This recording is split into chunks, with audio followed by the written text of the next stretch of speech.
Bonjour, bienvenue dans ce nouvel épisode de News en recherche en santé au travail, semaine 37, je suis professeur Alexis Descata, vous connaissez mes affiliations maintenant, Université Versailles-Saint-Quentin, APHP, donc Assistance publique hôpitaux de Paris, et FC Virmasson pour les archives des maladies professionnelles et de l'environnement. Alors, je ne mettrai plus la deuxième diapositive où j'expliquais les principes, mais également les limites de cette approche en deuxième diapositive, mais en dernière diapositive afin que les abonnés ne soient pas embêtés par cette répétition inutile. Alors cette semaine, 740 hits et malheureusement aucun article répondant à mes critères à vous présenter aujourd'hui.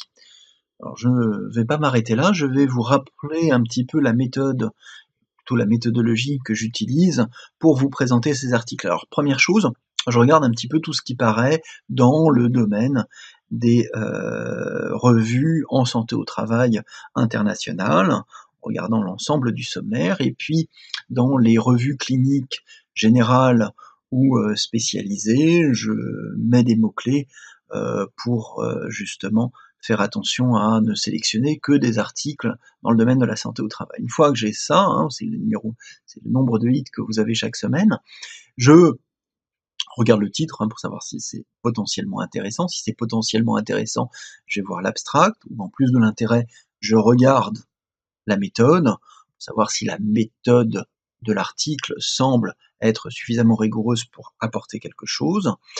Et si c'est le cas, effectivement, je vais lire l'article où j'ai trois catégories de critères. D'une part, l'intérêt, qui reste un critère principal, mais qui est généralement évalué plus à partir du titre.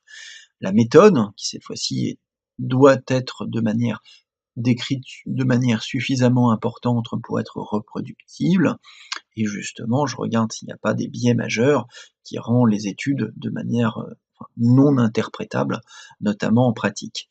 Et puis, et c'est surtout ça, c'est est-ce que les résultats apportés par cette méthodologie rigoureuse apportent des éléments nouveaux pour le professionnel de santé au travail. Et cette semaine, par exemple, il y a des choses relativement intéressantes, c'est surtout sur la méthodologie où des articles n'ont pas passé, à mon avis, la limite et finalement n'apportent rien aux professionnels car leur méthode est trop discutable, en tout cas va nécessiter une confirmation par d'autres études. Voilà, c'était un petit peu ce que je voulais vous présenter en termes de méthodologie. Je vais en profiter pour vous dire, certains me posaient la question de savoir d'où venait ce petit personnage. Et ben je le dois, je suis souvent avec une tasse, et un de mes anciens internes, également avec qui j'ai gardé contact, m'avait offert cette tasse avec ce petit personnage qui, c'est vrai, me ressemble un petit peu.